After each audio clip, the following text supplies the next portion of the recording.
Em primeiro lugar, eu quero agradecer a PUC, né, por estar participando aqui desse evento, da segunda edição desse evento, né, especialmente a professora Margarida Basílio pelo honroso convite. Talvez tenha que botar isso aqui na frente, né? Bom, como consta aí do programa de vocês, o título da palestra é Gramaticalização de radicais na formação de compostos. E eu coloquei aí um subtítulo porque, na verdade, a gente precisa fazer um recorte, né? Eu venho trabalhando com os elementos de segunda posição, os radicais neoclássicos de segunda posição, que é o caso de hidromo, de latra, de grafo, de logo, ou mesmo teca. E para essa apresentação, eu estou trazendo o metro, as formações em metro. Então, eu coloquei aí o subtítulo ligando o morfômetro, né? Inventei esse novo aparelho aí, e o ligando aí tem justamente essa conotação de dar um pontapé inicial, né, para a análise dessas formações. Então, nessa exposição, eu tenho como principal meta analisar as construções X metro em português e observar os aspectos, tanto os aspectos morfológicos, que são os formais, e os aspectos semânticos das formações mais antigas em contraposição às formações mais novas. Aí eu coloquei dois exemplos de formações mais antigas, amperímetro e manômetro, e dois exemplos de formações novas, bafômetro, todo mundo conhece, é um instrumento com o qual se mede o teor de ingestão de bebida alcoólica, e mancômetro, né, que vem da expressão se mancar, né, e caracteriza alguém que não tem, enfim, noção. O principal objetivo da apresentação é discutir o estatuto desse elemento final, né? Então, o meu propósito maior é verificar se o elemento final, ou seja, metro, é uma unidade da derivação ou da composição. E essa discussão vai ser feita na linha, né, do Bauer, principalmente do Bauer e do Kastovsky, que são autores que flexibilizam as fronteiras entre composição e derivação e observam que há, na verdade, entre a composição e a derivação, um contínuo. Então, não só um contínuo entre as unidades de análise morfológica, contínuo do radical ao afixo, com categorias intermediárias, tipo afixoides ou splinters, que são pedaços de palavras, né, como drasta, como trocínio, que também são utilizados nas formações lexicais, né? Então, há um contínuo de elementos morfológicos, de constituintes morfológicos e também de processos de formação de palavras, da composição para a derivação, uma série de outros processos que compartilham propriedades desses dois principais processos, dessas duas principais mecanismos de formação de palavras. Então, para avaliar o estatuto do metro, em primeiro lugar, eu pretendo traçar o percurso histórico das palavras em metro e analisar as formações com base no modelo do Boie, que é chamado de morfologia construcional. Esse modelo, apesar de ser chamado de morfologia construcional, como é da Danielle Corban, é bem diferente do modelo da Corban, que é um modelo de inflexão mais gerativista. O modelo do Boie, né, se inscreve explicitamente no paradigma da linguística cognitiva, né? Ele segue a linha, né, da Goldberg, de gramática das construções, e vai descrever a estrutura das palavras complexas, não por meio de regras, mas por meio de esquemas gerais, que prevêem um pareamento entre o polo formal e o polo semântico. Bom, para começar aí a discussão, eu trouxe o que os autores falam a respeito de metro, algumas, né, definições, enfim, sobre a categorização das formas em metro. Nas gramáticas tradicionais, as construções finalizadas em metro são geralmente referenciadas como casos de composição. É o caso de Luft, Béchart, entre tantos outros, Cunha e Sintra. A maior parte dos estudiosos sobre o assunto, no entanto, denomina formações como essas de compostos neoclássicos. Tal é o caso de Pereira, de Sandman, por exemplo, né? Tendo em vista duas questões, duas características, fundamentalmente.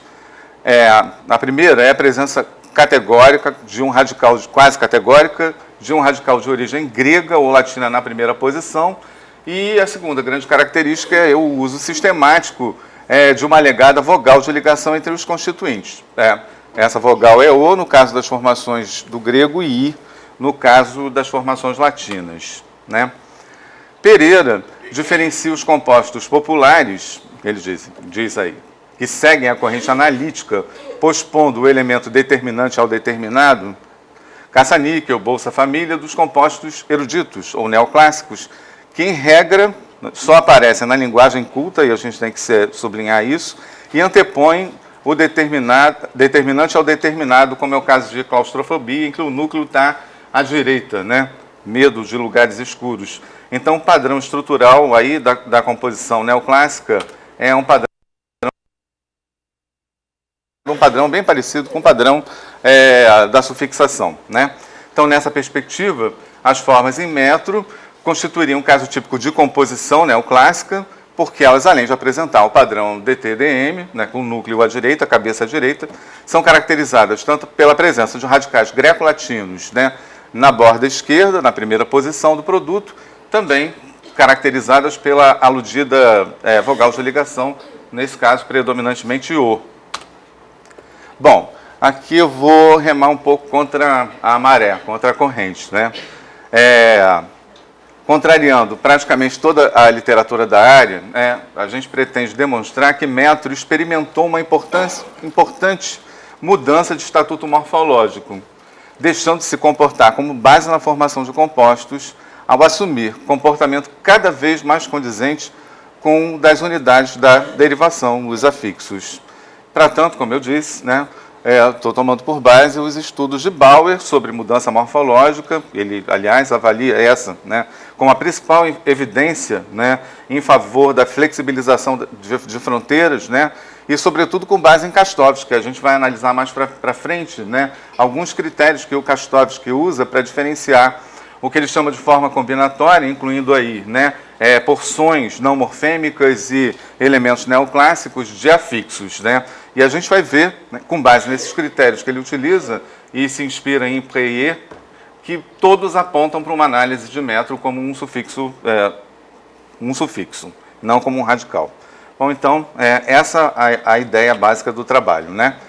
Quer dizer, a gente está assumindo aí que a categorização com base em protótipos e por meio de um contínuo se mostra mais condizente com a heterogeneidade tipológica do sistema de formação de palavras do português, uma vez que as fronteiras entre os vários tipos de formativos não são tão nítidas e alguns elementos se encaixam numa categoria com mais precisão que outras, né? Essa é a ideia do sistema de formação de palavras do português, né, nessa perspectiva. Bom, os dados que sustentam a análise. Hoje, eu conto com 436 dados. E esses dados foram recolhidos de diferentes fontes, né?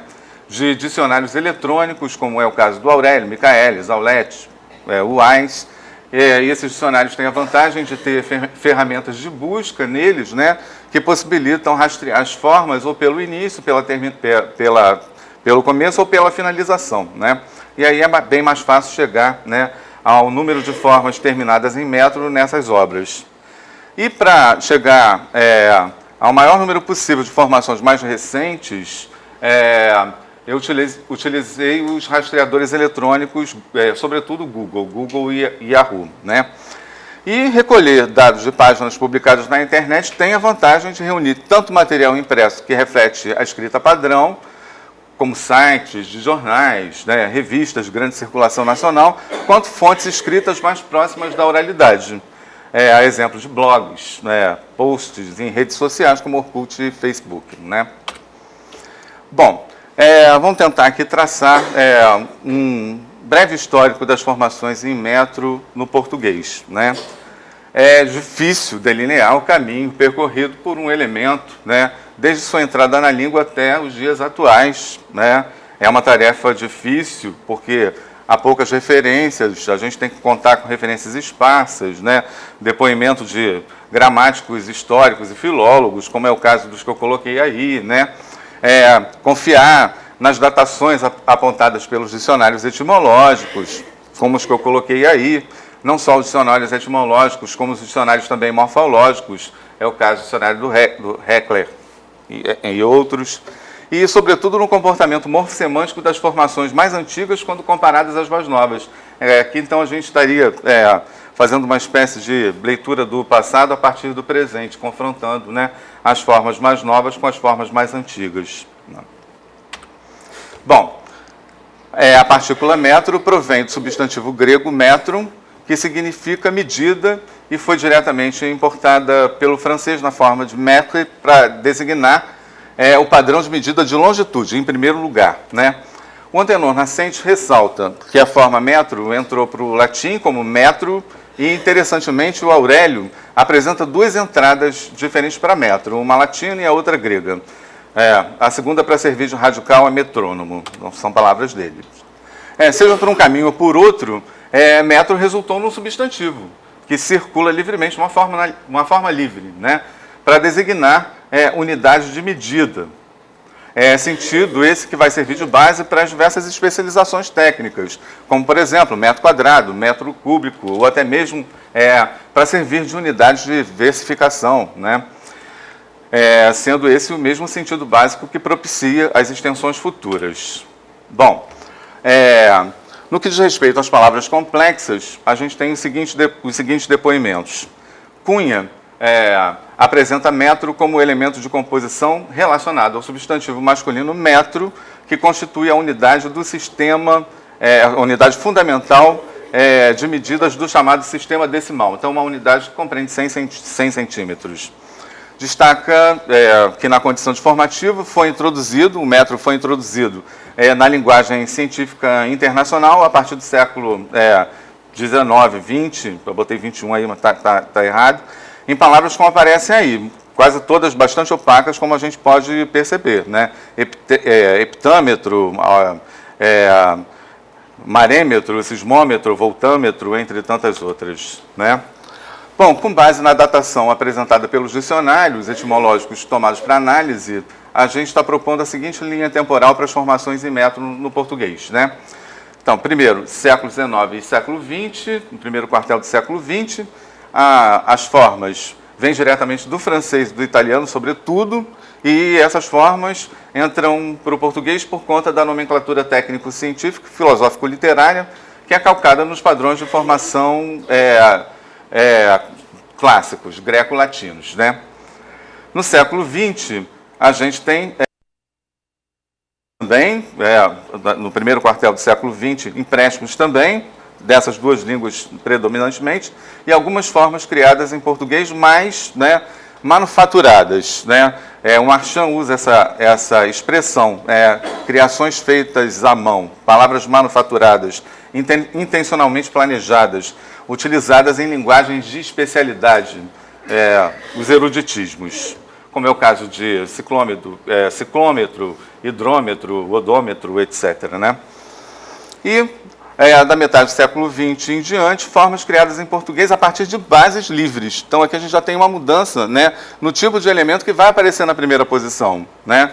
E essas formações são mais espontâneas, são formações menos técnicas e de uso mais geral, fora da esfera técnico-científica. É o caso de olhômetro, desconfiômetro, mancômetro, beijômetro. Depois eu vou mostrar o que é o beijômetro aqui, né? Impostômetro, todo mundo sabe que é o letreiro luminoso, né, que indica o quanto o brasileiro gasta de imposto diariamente, né? Bom, interpretando o quadro. Bom, esse quadro aqui, né, o quadro anterior, sugere dois momentos importantes na história de metro no português. Primeiro, no século XIX, primeiro quartel do século XX, com a utilização na linguagem científica internacional, sendo predominantemente emprestadas do francês e do italiano, então, prontas para o português, e depois, a partir desse período, com novas formas criadas já em português, o que se evidencia, como eu disse, né, no tipo de base utilizado. Então, até o século XX, as palavras eram empréstimos, né, e empréstimos com elementos clássicos na primeira posição. A maioria das formas antigas, por apresentar um radical preso na primeira posição, é extremamente opaca em termos estruturais, não havendo, adicionalmente, regularidade em relação ao significado, de modo a fornecer condições mínimas de isolabilidade. Dados como os que eu coloquei aqui, nesse slide, né, comprovam isso, né? Pois são pouco transparentes e mostram que metro pode fazer referência a uma unidade de medida, é o caso de decâmetro, a uma distância relativa, perímetro, diâmetro, ou um aparelho, oxímetro, odômetro, ou mesmo a um tipo de verso literário, hipérmetro, né? A única palavra em que metro não vem depois de uma vogal. Bom, a ampla utilização de metro na nomenclatura técnico-científica levou à proliferação de formas com significado de aparelho que mede, que, na verdade, né, era o maior número de formas até então, respondendo por cerca de 80% das formações. E, com isso, novos eruditismos foram criados de maneira deliberadamente arquitetada, caracterizando, né, a manufatura de palavras. Então, tal fato parece ter fornecido condições mínimas para o reconhecimento de estruturação morfológica, levando a formação de palavras a partir de palavras e a produção em série. E aí eu destaquei o que provavelmente é o estatuto morfológico desse elemento no último quartel do século XX. Nos últimos anos, metro aparece vinculado a formas livres, deixando de se combinar apenas com radicais neoclássicos. E certamente, por força da analogia, por ação da analogia, fixa-se a vogal que antecede o formativo, que agora é reconfigurado como ômetro, né? Nas formas mais antigas não há regularidade nesse constituinte, como a gente olha aqui nesse quadro, né? A vogal que precede metro é variada, né? Então a gente tem A, tem E, né? I, né? Várias em O, né? Um consoante e por aí vai. É imprevisível o elemento, né, precedente. Bom, e aí as questões que ficam, né? Em termos de categorização, o que devemos fazer com as formas instrumentais em ômetro? Continuamos afirmando que formam compostos eruditos, ainda relacionados com a nomenclatura técnico-científica e filosófico-literária? São realmente compostas e eruditas as formações terminadas em ômetro? Seria melhor recategorizar tais formas, já que apresentam uma série de características da derivação afixal? Quais seriam as vantagens e as desvantagens dessa análise? Bom, um problema já que pesaria contra a análise de metro como um caso de um sufixo, as formações como sufixações, é o fato de metro funcionar como forma livre, aparecer como palavra e, em alguns casos, receber o acréscimo de determinados sufixos, né? O que indicaria seu possível comportamento como palavra radical. Tipo, né? Hilda comprou 1 metro de tecidos para fazer o vestido de noiva da boneca, ou formações, né, em que metro é base para outros sufixos. Métrico, metragem, metria, metrificar, né? Sandman daria uma solução para esse caso. Eu estou aqui ousando colocar palavras na boca do Sandman, né? Na verdade, ele não falou nada sobre metro. O que ele falou foi sobre mania. Mas o que ele falou sobre mania, eu acho que se aplica muito bem a metro, né? Então, eu acho que ele provavelmente caracterizaria metro como um sufixoide. E caracterizaria metro como um sufixoide por se prestar, nas palavras dele, né, se prestar a formações de palavras em série e seu significado como palavra livre não ser bem o mesmo que nas palavras complexas, né? Então, ele usa esses termos em referência às construções mania, em que mania tem, né, um significado diferente nas palavras complexas e como palavra simples. Na função de sufixoide, metro não necessariamente veicula a noção de unidade de medida, né? O que evidencia uma mudança semântica de metro como palavra radical para metro como formativo. Outros autores, né, como Jordan, Emmanuel, Joseph, enfim, né, se apoiam em argumentos históricos para mostrar que a existência de formas com um sufixo, né, eu coloquei sufixo aí entre aspas, aparecendo na posição de radical, é uma evidência de que se processou uma mudança no estatuto morfológico de tais elementos. Para esses autores, portanto, esses dados, né, não são problemáticos, dados como métrico, metragem e por aí vai, uma vez que corroborariam um processo de gramaticalização. Boi, num livro recente, Morfologia Construcional, ele observa em várias línguas situações que se aproximam de metro em português, o que nos permitiria rever as duas soluções apresentadas, a categorização como afixoide e a gramaticalização. De acordo com Boi, há novas palavras formadas espontaneamente em certas línguas que se desenvolveram com o acréscimo de um elemento precedente que não ocorre com a correspondente palavra lexical que serviu de base, formando um subconjunto construcional a partir do lexema inicial. Então, eu estou destacando aí, né? Se desenvolveram com o acréscimo de um elemento precedente que não ocorre com a correspondente palavra lexical que lhe serviu de base, né? Seguindo esse raciocínio, ômetro não deve ser considerado holomorfe do substantivo metro em função sufixal, né? Em outras palavras, a alteração do significante corresponde a uma alteração de significado. Assim, sugere-se e sua fixação como sufixo, houve especialização de ambas as formas, que não se confundem mais na atual sincronia, né? Esses dados revelam que, levando em consideração o parâmetro fixidez, o novo sufixo ômetro, seguindo a linha do Boi, deve receber interpretação no léxico como parte de um esquema morfológico que expressa generalizações sobre subconjuntos que partilham um constituinte preso, nesse caso seria o ômetro, né, semelhante a um afixo. Desse modo, as formações devem ser entendidas como instanciações de um idioma construcional. A parte é preenchida por uma variável e a outra é fixa. Então, a gente teria o ômetro como a parte fixa e a parte anterior, variável, né, representada pelo x.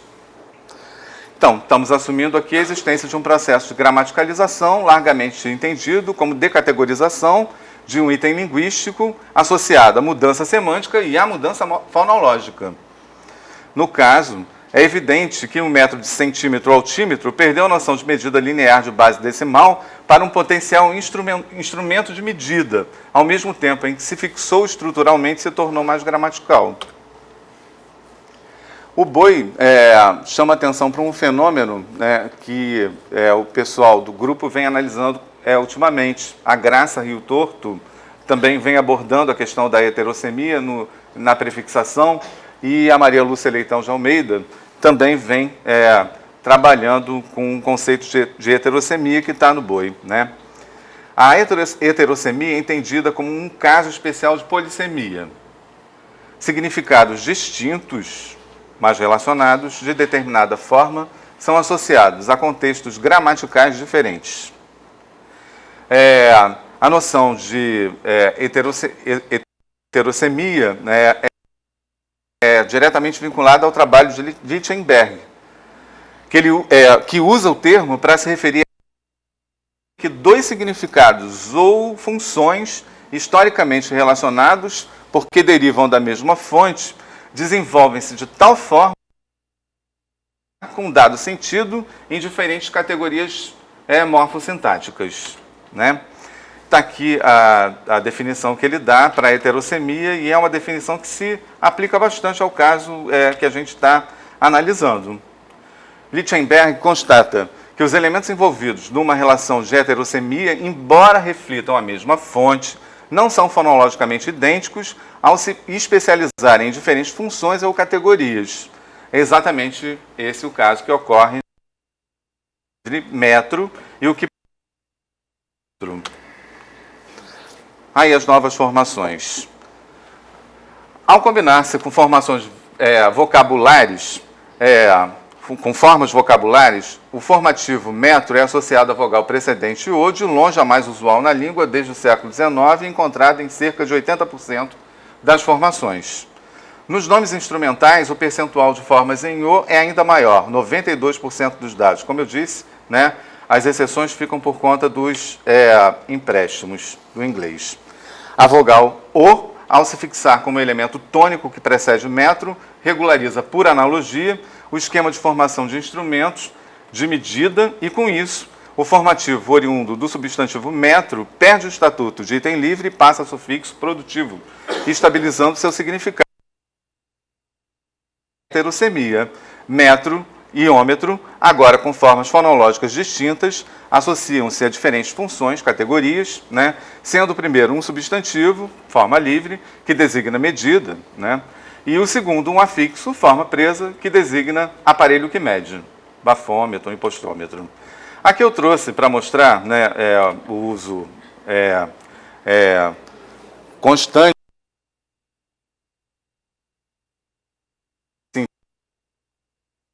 alguns aparelhos novos, né? E o primeiro é o beijômetro. O beijômetro, como vocês podem constatar aí, tem 4 níveis, né? É uma espécie de bafômetro que serve para avaliar, né, se alguém pode ser beijável, né, dependendo do seu hálito. Então ele tem 4 opções, né? Me beije, talvez, arriscado ou nunca, né? O segundo, né, aparelho que eu trouxe aqui, né, para mostrar para vocês é o roncômetro, né, que é um aparelho desenvolvido, inclusive, pelo Instituto de Física da USP, né, e ele serve para ver, né, se a pessoa tem apneia durante o sono a partir, né, do seu ronco. Um outro é o salariômetro, bem parecido com o impostômetro. É uma página da internet, na verdade, né, e são informações fornecidas pelo Ministério de Emprego, e aí, a partir daí a gente calcula o salário médio, né, das várias profissões, o mesmo perfil. E isso variando de estado para estado. Então a gente pode ver ali o salário médio de cada profissão a partir dessa página. Bom, 2 outros. O sexômetro, na verdade, é um anel peniano que conta o número de penetrações durante o sexo. E o último é o tesômetro. Está aí, né, esse aparelhinho que mede, né, a quantidade de tesão a partir da temperatura da mão. Então, quanto mais sobe a água, né, entra em ebulição, maior é o tesão. Enfim, né. Outros domínios de medição. Como a conceptualização é baseada na experiência e na categorização, elementos pertencentes a diferentes domínios, completamente desvinculados da ideia de medição, mas revelados como importantes naquela cultura, como é o caso de olho e chute, aparentemente inesperados, são passíveis de funcionar como instrumentos de objeto mensuráveis. Dito mais tecnicamente, são candidatos elegíveis para o preenchimento da variável x, né, no esquema construcional xômetro, né? Então, de metro a ômetro, vai sendo desfocalizada a medida para serem os objetos concretos ou abstratos perspectivizados como instrumentos de medição, por meio da heterosemia, que firma a forma ômetro, fixa a forma ômetro, especializando-a para sufixo com tal significado, não mais coindexado à forma livre metro. Então, olhômetro é um mecanismo perceptual que mede algo com o aparato da visão, né? Uma aproximação. Desconfiômetro, um mecanismo perceptual que deve ser ligado para avaliar as situações. E simancômetro, né, é uma reação necessária a quem não tem percepção adequada a determinada situação, ou seja, não toma simancol. E aí o UOL está sendo utilizado até para marcar uma espécie de remédio aí, né, para evitar situações constrangedoras. E aqui a contextualização de alguns deles, né? É o caso do chutômetro, né? E isso em seção de economia do Estado de São Paulo. O chutômetro das pesquisas continua, CPI nelas. E o último, nunca tinha ouvido o termo gaysômetro, conheço gaydar, quer dizer, conheço não, porque eu não tenho, ou o meu está quebrado, né?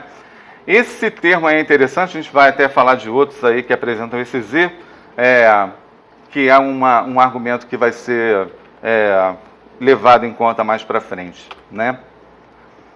Bom, validando o estatuto morfológico de ômetro. Então, por 2 parâmetros, restrição posicional e fixidez, tem-se 2 aspectos que aproximam o ômetro da classe dos afixos. Outros aspectos são igualmente dignos de nota. E eu vou partir da análise do Kastovsky, que retoma Preyer, para descrever algumas características morfossemânticas das formações em metro, né? O Kastovsky utiliza 8 critérios para diferenciar raízes de afixos. Na verdade, para diferenciar formas combinatórias de uma maneira geral de afixos. Esses critérios são expansão de inventários, forma distinta, restrição de co-ocorrência, função sintática, relação cabeça-modificador, natureza do significado, padrão morfemântico e produtividade. Bom, o primeiro critério é a expansão de inventários. E esse critério remete à ideia de que afixos pertencem a um conjunto relativamente fechado de unidades gramaticais e, em decorrência, novos elementos raramente admitidos. Formas combinatórias radicais, ao contrário, pertencem a um conjunto relativamente aberto de unidades léxico-gramaticais e, por isso mesmo, novos itens não são admitidos. Bom, o Kastovsky dona esse critério, e mostra que esse critério é duvidoso por 2 motivos, fundamentalmente. Em primeiro lugar, porque cria um precedente enorme ao utilizar o advérbio relativamente 2 vezes, Então, afixos pertencem a um conjunto relativamente fechado, depois, radicais a um conjunto relativamente aberto. Em segundo lugar, porque esse critério pode ser refutado por evidências históricas encontradas em várias línguas, E o Joseph mostra isso muito bem nos seus trabalhos, A categoria afixo pode realmente ter seu inventário expandido, seja por empréstimos, seja por mudança em itens lexicais independentes, como é fartamente documentado na literatura. O segundo é forma distinta. E aí a gente tem o seguinte, esse critério diferencia o afixo da forma combinatória nos seguintes termos. Afixos apresentam formas fonéticas diferentes, enquanto as formas combinatórias, esses elementos neoclássicos, sobretudo, dependendo da análise, ou terminam, ou se iniciam no mesmo segmento, ou terminam em o, ou se iniciam em o, Eu acho que esse argumento também não seria o caso de dizer, não faz parte do sufixo porque aparece em ódromo, aparece em ólatra e aparece em outros casos. Então, esse elemento aí não pode porque não tem forma fonológica distinta e afixo que é afixo tem forma fonológica distinta. Eu não sei se eu concordo muito com esse argumento, não sei se esse argumento é inteiramente válido, porque se a gente for levar em conta esse conjunto aqui, de sufixos, a gente vê, e é um conjunto que nem é tão extenso, de vários sufixos que começam por i, e ninguém nunca, em função disso, de eles começarem pela mesma vogal, sistematicamente, discutiu o estatuto desses elementos. Então, é um argumento que se enfraquece, que também pode ser colocado em questão, que se enfraquece. Restrições de concorrência, esse critério é legal, porque ele leva em conta a combinabilidade, leva em conta o tipo de elemento com o qual se combina a peça morfológica analisada. Então, esse critério nos leva a categorizar como sufixais as construções em exame, uma vez que elas se adjungem do mesmo modo que os sufixos ditos nominais a radicais.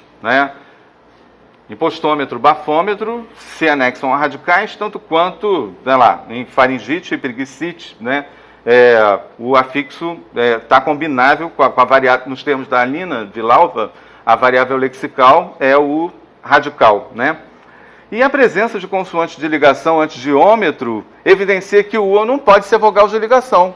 Eles estranham uma análise em que há 2 elementos relacionais simultaneamente na palavra, uma vogal de ligação e uma consoante de ligação. Esses dados aí são interessantes. Então, a gente tem gaysômetro, que é aquela sensibilidade para avaliar o grau de homossexualidade de alguém. Sofredorzômetro é uma construção utilizada em relação ao torcedor do Botafogo, que é um time que se caracteriza como time de sofredores.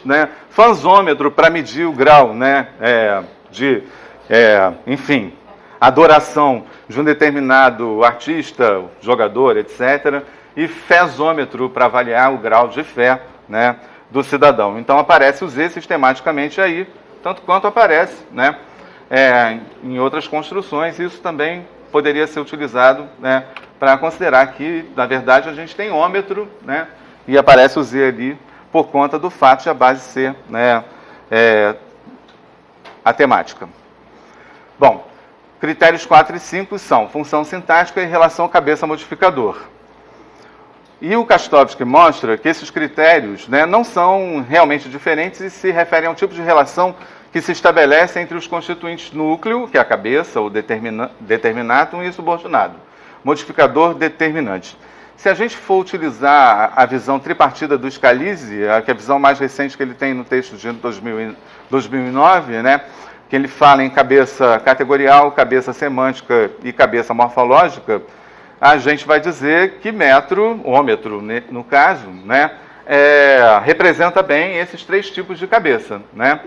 É a cabeça das construções de que participa porque ele determina o gênero, né?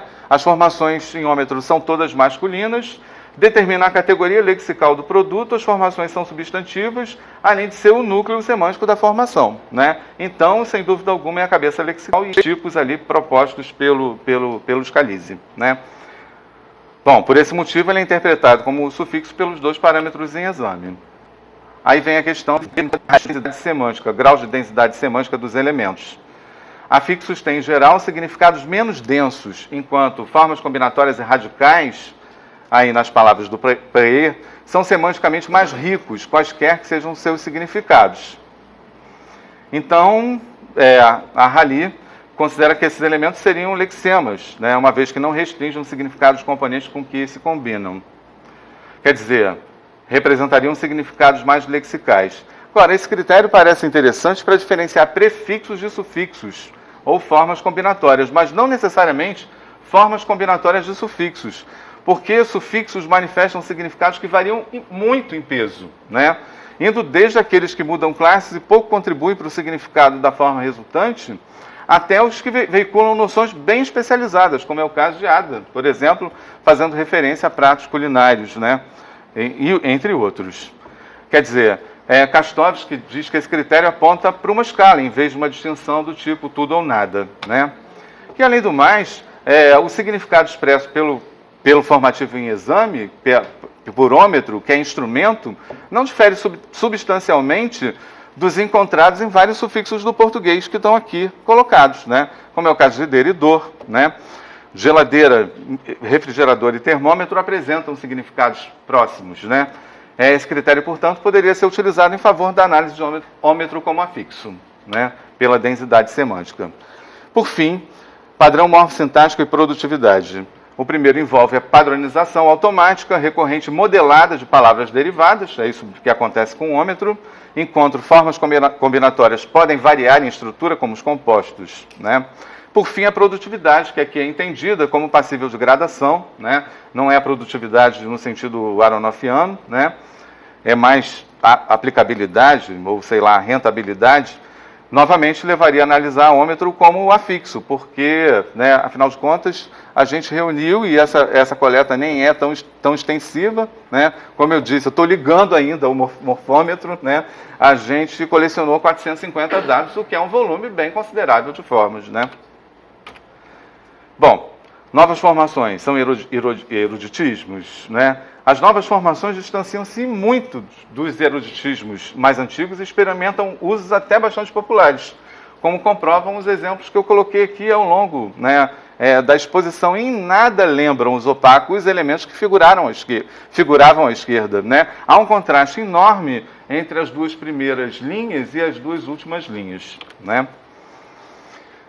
Então, os dados comprovam, concluindo, né? Os dados comprovam que o constituinte moveu-se para além dos domínios da composição prototípica, aparecendo em novos contextos e assumindo novos papéis. Nas novas formações, a transparência estrutural e semântica e as condições de isolabilidade não poderiam ser melhores. Além disso, os itens lexicais resultantes não têm uso restrito na língua. Também são empregados na linguagem cotidiana e fazem parte do vocabulário comum. Pode-se concluir, portanto, que as formas em metro apresentam vários atributos que nos levariam, pelo menos, a repensar a posição de que são compostas e eruditas as palavras com esse constituinte. Pelo menos a repensar, isso eu não tenho dúvida. Né? Então, algumas afirmações podem ser destacadas aí, né, nessa apresentação. Metro passa por uma importante mudança de estatuto de base na formação de compostos neoclássicos para elemento preso de uma construção morfológica semiaberta na linha do boi. O conceito de heterossemia é fundamental para essa conclusão, já que elementos envolvidos numa relação de heterossemia, apesar de refletirem o mesmo étimo, podem não ser fonologicamente idênticos por se especializarem em diferentes funções ou categorias. É exatamente essa situação da forma livre metro e em relação à contraparte sufixal ômetro. A vogal O, antes elemento relacional, passou a fazer parte do esquema de formação de palavras tanto quanto o elemento seguinte, o que desfaz a homonímia e inviabiliza a análise do formativo em questão como sufixoide, tendo em vista a especialização formal e semântica. Ajustes focais explicam as diferentes nuances de significado na combinação de ômetro com bases nominais e verbais, né, até adjetivais, podendo indicar um aparelho que mede, como o bafômetro, né, que é um instrumento que mede a quantidade de álcool ingerida por alguém, ou contida no bafo de alguém, uma impressão aproximada, como é o caso de chutômetro, né, ou um mecanismo perceptual que mede subjetivamente alguma coisa, tipo o olhômetro. Então é isso. Muito obrigado pela atenção. Obrigado pelo convite.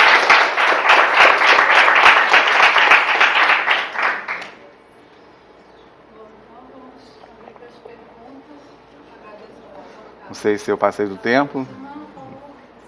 Ah, que bom.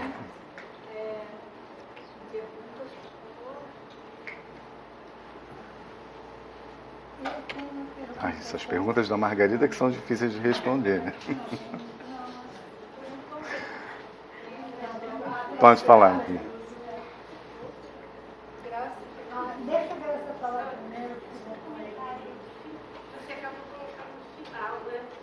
Parece ter uma marca de subjetividade grande, né? Um significado, né? São bem expressivas, né? Algumas formações são bem expressivas. Esses novos usos, né? Caracterizam aquilo que a Margarida chama de função discursiva ou função expressiva de avaliação, sem dúvida alguma, né? Obrigado, Graça. A minha pergunta é em relação a por que você está considerando, ou, enfim, vocês, né, vários autores, como caso de gramaticalização, e por que você está colocando a questão fonológica junto com a questão da heterossemia? Porque exatamente para ele, uma marca da heterossemia, né, é uma mudança de significado associada a uma mudança de forma e especialização em contextos diferentes, né? Então haveria, né, da forma livre, do substantivo livre metro, para o sufixo, vamos botar assim, né? Ômetro, a diferença formal, né, que é a incorporação dessa vogal precedente e a especialização de significado, não mais, né, unidade de medida, que compreende 100 centímetros, para caracterizar algum tipo de instrumento de medição, seja esse instrumento, né, um instrumento propriamente dito, né, real ou não. No fundo, então, a proposição é você fazer uma diferenciação entre o metro, quer dizer, seria mais ou menos uma coisa como logia, né, que já é há muito tempo discutido em termos, né, por causa, quer dizer, o log de lógica não tem nada a ver com a logia, o x-logia, né? Mas não seria uma diferenciação em relação, por exemplo, a essas formações mais antigas do tipo pronômico. A essas não necessariamente. Continuaria da mesma maneira. Mas as outras, perímetro, decâmetro, são bastante diferentes, né?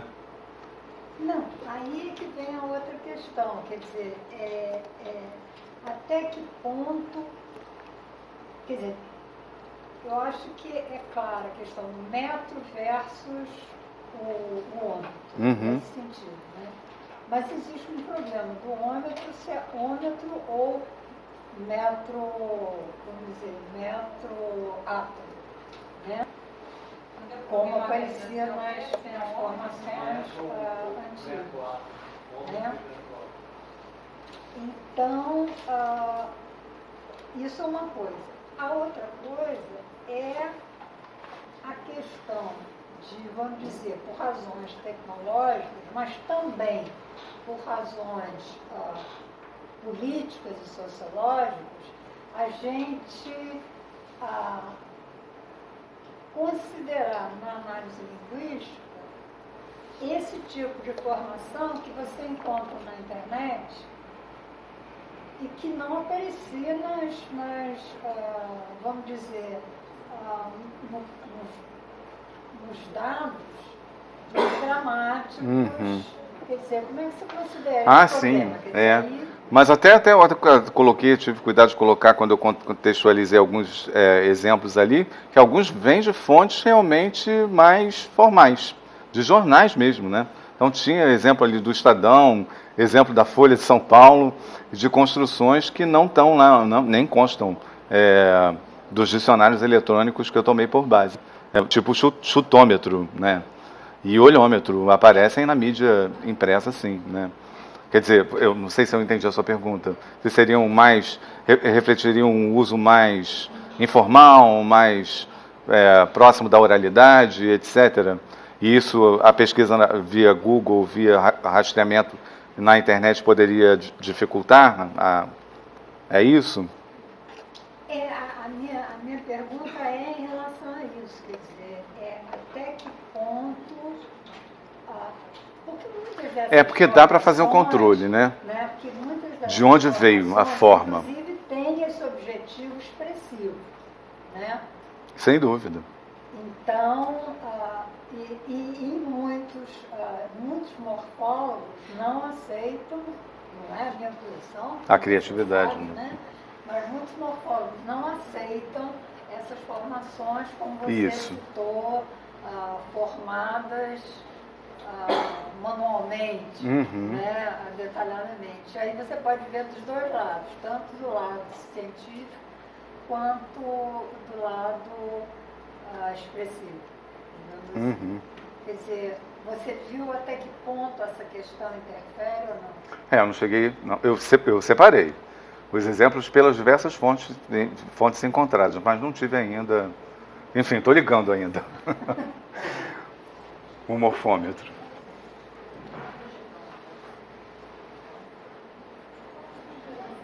Em princípio, né, você poderia ter uma derivação do tipo polímetro, chutímetro, né? Então, o que faz você argumentar o polímetro como fixo é o fato de, diante dessas possibilidades a priori, havia até várias, né? De várias vogais precedentes, né? Ter essa constância, né? E você generaliza... Não, eu me questionei com algumas que eu encontrei ímetro. São poucas. Mas esse fenômeno... Desculpa, é uma pergunta esse fenômeno, ele tem outras instâncias de ensinação, esse tipo de gramaticalização de algo que era uma forma independente de um composto para um sufixo, ele tem você vê isso em outros fenômenos? Isso aconteceu com mente, né? Que é o caso mais clássico, e vem acontecendo com alguns elementos de primeira posição que vêm se comportando atualmente como prefixos, né? E hoje em dia até já são descritos como prefixos, né? Até mesmo por clássicos gramáticos, né? E até mesmo os elementos que a gente vem estudando, alguns outros, como é o caso do Latra também, do Latra, das formações com ólatra, né? Que também tem um comportamento bem parecido. Do dromo, acho que o caso mais representativo é o caso do dromo, de sambódromo, sei lá, namoródromo, beijódromo, né? Tem um comportamento bem parecido com o comportamento do metro, né? Então isso vem... e o logo também, que caracteriza... E também o véu com o ável de presidenciável e tal, uma coisa então ao véu. Então, bem,